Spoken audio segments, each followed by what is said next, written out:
2012 వరకు మీరు చేసిన దాడులు ఏమున్నాయా? శత్రు పార్టీ ఆదేశాల మేరకే, వ్యక్తిగతంగా ఉండవు అంటే కొన్ని కరువు దాడులకు సంబంధించినటువంటి మెయిన్గా నా పరిధి అంటే మిలిటరీ నిర్మాణాలు కూడా ఉండేటివి. మిలిటరీ నిర్మాణాలకు సంబంధించిన దాంట్లో చాలా దాడులు అక్కడ మిలిటరీ స్క్వాడ్స్ చేసేటివి. రవి అని కుడుముల వెంకటరమణ గొప్ప లీడరు, దాదాపు నా ఏజే ఉంటుంది, మంచి ప్రజల లోకల్ వాల్మీకి ప్రజల అభిమానం చూరగొన్న లీడర్, మంచి యాక్టివ్ పర్సన్.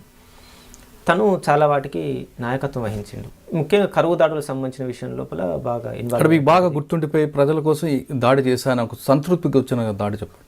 ఒక్కటని కాదు, ఒకసారి GCC depot RV Nagar, Gudem station camp పక్కనే ఆర్వి నగర్ ఉంటుంది, 1.5 కిలోమీటరు. దాదాపు వర్షంలో ఒక 400 మంది ప్రజలు వెళ్ళి ఆ డిపో మీదకి వెళ్ళేసి డిపో దగ్గర ఉన్నటువంటి అన్ని బియ్యం అని పట్టుకొని వచ్చినటువంటివి ఉన్నాయి.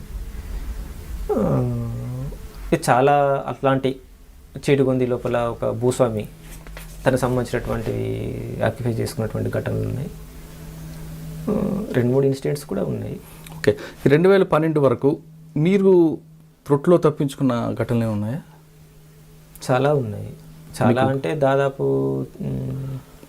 ఎర్రచెరువులో ఒక ఫైరింగ్ ఉంది. తర్వాత ఎర్రచెరువుల ఫైరింగ్లో ఉన్నది, తులసినూరు అనేటువంటి ఒక ఇన్సిడెంట్ సంబంధించినటువంటి ఫైరింగ్ ఉన్నది. తర్వాత సల్దిగడ్డ ఒక ఫైరింగ్. అంటే మీకు బాగా గుర్తుండిపోయి ఇంకా లాస్ట్ మూమెంట్ వరకు వెళ్ళాం, అందులోంచి బయటపడ్డాం అన్నది బాగా గుర్తుండిపోయింది ఏమన్నా? 12 వరకు లేదు కానీ 18లో ఉంది. 18లో అంటే అది ఇక ఫైరింగ్స్లో 12 వరకు నల్లమల్లిలో ఒక ఫైరింగ్ ఉన్నది, ఆలటౌన్ ఫైరింగ్. అది చనిపోతాను అనేటువంటి ఒక నిర్ణయానికి వచ్చినాను. దాదాపు ఎలా జరిగింది అది? ఫైరింగ్ దాడి చేయాలనే ఉద్దేశంతో వెళ్ళినటువంటిది. అక్కడ అసాల్ట్ టీంలో 5 మంది ఉంటే 4 చనిపోయారు. దాంట్లో మా కమాండరు లింగన్న అని మంచి పేరు, ఇక్కడ చెయ్యి ఉండదు తనకు. తను కమాండర్ గార్డుగా ఉండేది. తనకు తగిలింది ఫస్ట్, ఒక 2 తూటలు తగిలినాయి. తనను పట్టుకొని రిట్రీట్ అవుతున్న క్రమం లోపల నా కళ్ళ ముందే తను పడిపోయి తన దగ్గర ఉన్నటువంటి వెపన్ నాకు ఇచ్చి నువ్వు వెళ్ళిపో అని చెప్పేసి అంటే ఇక వెపన్ తీసుకొని వచ్చినాను.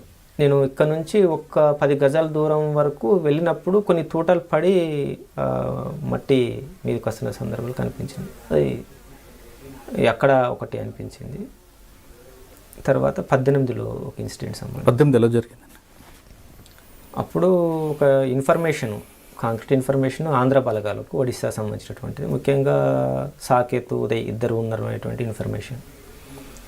దాని నుంచి పెద్ద ఎత్తున బలగాలు కటాఫ్లోకి ప్రవేశించినాయి. అయితే ప్రజల యొక్క పాత్ర గొప్పగా చెప్పుకోవాలి. ఇక్కడ రూడకోట అని మాకు జరిగిన ఇన్సిడెంట్కి అక్కడికి దాదాపు నడుచుకుంటూ వస్తే ఒక 2.5 గంటల 3 గంటల ప్రయాణం ఉంటుంది. అక్కడ స్టార్ట్ అయినటువంటి బలగాలకు దాటి కొంచెం ముందుకు వచ్చిన తర్వాత చీడుగొందని ఒక ఊరు ఉంటుంది, చీపురుగొంది అని. అక్కడ రాగానే అక్కడ ప్రజలు చూసి వాళ్ళు బైక్ తీసుకొని లోపలికి వస్తున్నప్పుడు ఆపి వెనకకి పంపినారు. వాళ్ళకి ఇక అలౌ చేయనీయలేదు. అదే రాత్రి కొండ నుంచి ఎక్కిది ఇంకొక ఊరికి వచ్చి ఇన్ఫర్మేషన్ ఇచ్చినారు. వాళ్ళు ఇంకా మిగతా ఊర్లో చెప్పినారు. దాదాపు రాత్రి 12 గంటలు స్టార్ట్ అయినటువంటి ఇన్ఫర్మేషన్ ఇచ్చే క్రమము తెల్లవారు 6 గంటల వరకు ప్రయత్నాలు చేస్తూ ఉన్నారు. బైక్ల మీద వస్తే బైక్లు ఆపేస్తే ట్రాక్టర్ తీసుకుని వస్తున్నారు, ట్రాక్టర్ ఆపేస్తే ట్రాక్టర్ ట్రాలీ పట్టుకొని ఇసుక తీసుకోమనే పేరుతోని చివరికలు ఏంటంటే చెప్పలేకపోయారు. ఇక వాళ్ళు పరిసర ప్రాంతాలకు వచ్చేసరికి ఏంటంటే దాదాపు ఆ ప్లేస్కి వచ్చేసి ఫైరింగ్ స్టార్ట్ అయినప్పుడు అక్కడ సెంట్రీ వాళ్ళే ఫస్ట్ ఫైర్ చేశారు. ఫైర్ చేసినప్పుడు కిందికి కొంచెం టీ చేస్తున్నారు, కాషన్స్ ఇవ్వడము, దాదాపు ఫైరింగ్స్ ఎక్కువ కొనసాగినాయి. లీడర్షిప్ ఉన్నారు. ఫస్ట్ జరిగిన ఫైరింగ్లో ఎవరికేం కాలే, అందరం రిట్రీట్ వెళ్ళిపోయినాం. వెంటనే కలుసుకున్నాం. 1 గంట 2 గంటల లోపల ముఖ్యంగా లీడర్షిప్ ఉన్నారనే దగ్గర నుంచి ఒక టీం ఆగి దెబ్బలాడడంతో ఏంటంటే ఒక ఇద్దరికి ఇంజూర్ కూడా అయింది అనేటువంటిది ఉన్నది. అక్కడ నుంచి వెళ్ళి 1 గంట దాటిన తర్వాత అప్పటికే ప్రజలు పెద్ద ఎత్తున లోపలికి వచ్చినారు ఫారెస్ట్లోకి.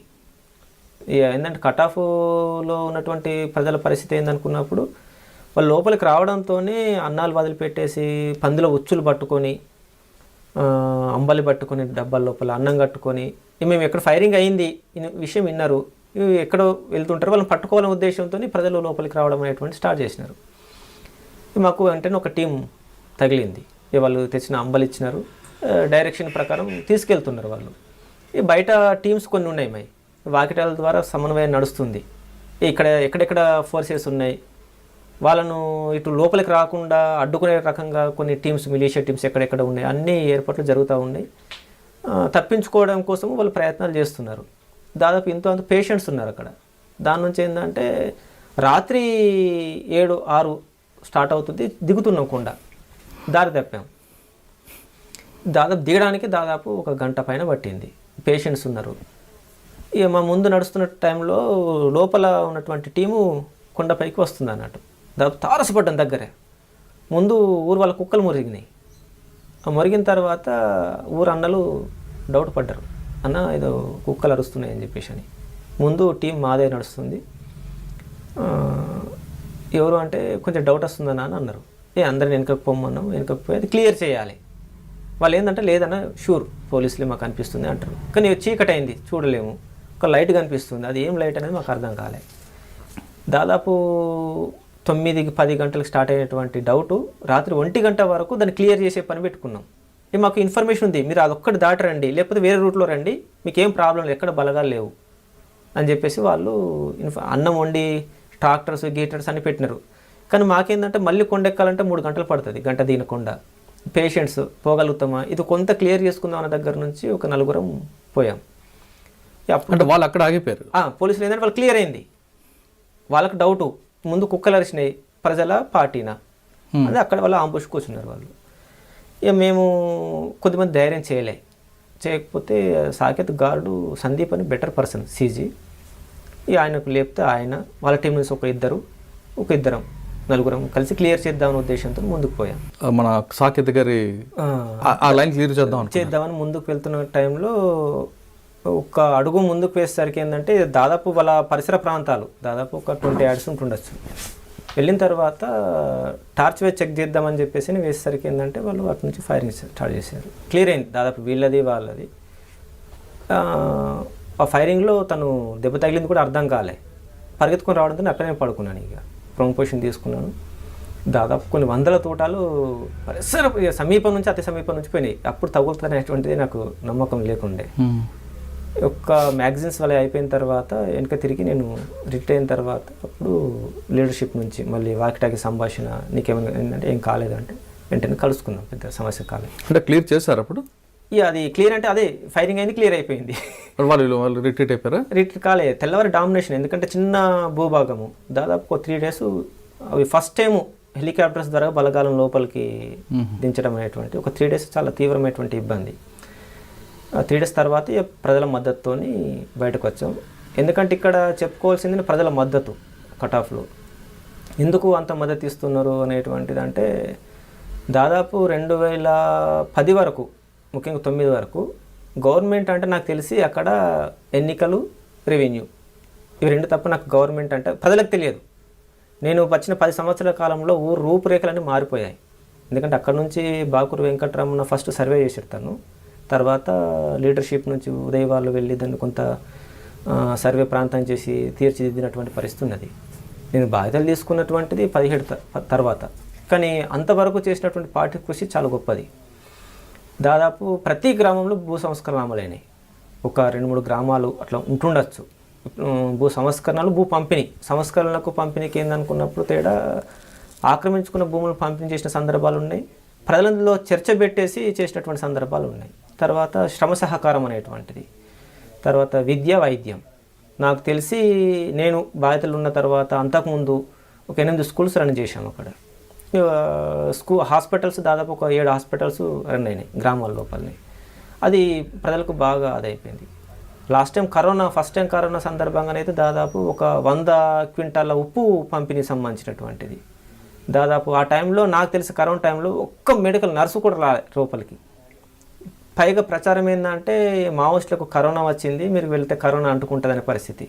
కానీ స్వచ్ఛందంగా దాదాపు మేము ఒక 70 మంది యూత్ను జమ చేసి ఒక 7 క్యాంపెయిన్ టీమ్స్ని తయారు చేసి దాదాపు 7 lakhs మెడిసిన్ డిస్ట్రిబ్యూషన్ జరిగినాం అన్నట్టు. అందరికీ విచిత్రం ఏంటంటే 100 క్వింటాల ఉప్పు ఎలా వచ్చింది, ఉప్పు సమస్యనా అంటే సమస్యనే. అక్కడ వాళ్ళ చర్చ పెట్టాం ప్రజల్లో, ఏంటి మీరు ఎదుర్కొన్న సమస్యలు ఇప్పుడు కరోనా టైంలో అంటే సోలు సామాలు ఉన్నాయి తినగలుగుతాం, ఉప్పు లేదు అదొక సమస్య అని అన్నారు. తర్వాత మెడిసిన్. నాకు తెలిసి కరోనాతో చనిపోయిన పీపుల్ ఒక్కరు లేరు, కానీ ఒక ఊర్లో 7 మంది చనిపోయారు. కోడిగొందని ఒక ఊర్లో చాలామంది చనిపోయారు మామూలు విరేచనాలు మలేరియాతోని.